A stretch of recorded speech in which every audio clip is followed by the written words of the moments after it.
कबूतर और चींटी की कहानी। गर्मियों का मौसम था। एक चींटी को बहुत तेज प्यास लगी थी। वह पानी की खोज में यहाँ वहाँ भटक रही थी। कुछ ही देर में एक नदी के पास पहुँच गई। वह नदी पानी से भरा हुआ था, लेकिन चींटी सीधे उस नदी में जाकर पानी नहीं पी सकती। इस वजह से वह एक छोटे से पत्थर पर चढ़ गई और वहीं से झुककर नदी का पानी पीने की कोशिश करने लगी। जैसे ही चींटी पानी पीने के लिए नीचे की तरफ झुकी, वह नदी में जा गिरी। उसी नदी के किनारे एक पेड़ पर बैठ कबूतर ये सब देख रहा था।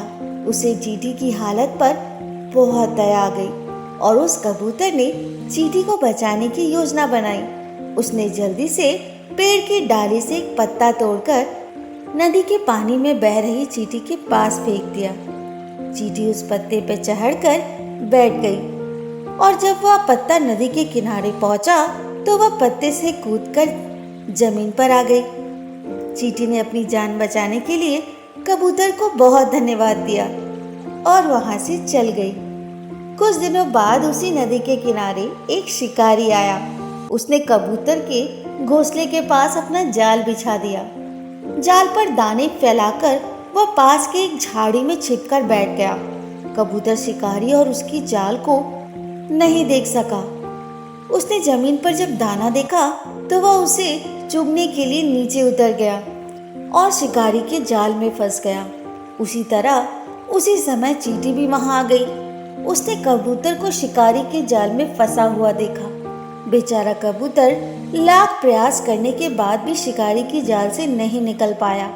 इसके बाद शिकारी आया और जाल में फंसे कबूतर को उठाकर ले जाने लगा। तभी चींटी ने कबूतर की जान बचाने का फैसला किया। चींटी दौड़ते हुए आई और उसने शिकारी के पैर में काटना शुरू कर दिया। चींटी के काटने के कारण शिकारी को बहुत तेज दर्द होने लगा। उसने जाल को नीचे फेंक दिया और अपना पैर साफ करने लगा। इसी बीच मौका पाकर कबूतर जाल से निकल गया और वह तेजी से उड़ गया। इस तरह चींटी ने कबूतर की जान बचा ली। अगर कोई बिना किसी स्वार्थ की किसी की मदद करे तो उसका अच्छा परिणाम कभी न कभी जरूर मिलता है। अच्छे व्यक्ति के साथ हमेशा अच्छा ही होता है। तो दोस्तों, आज की ये कहानी कैसी लगी कमेंट बॉक्स में ज़रूर बताएं और हाँ, मेरे चैनल को लाइक शेयर सब्सक्राइब करना ना भूलें। धन्यवाद।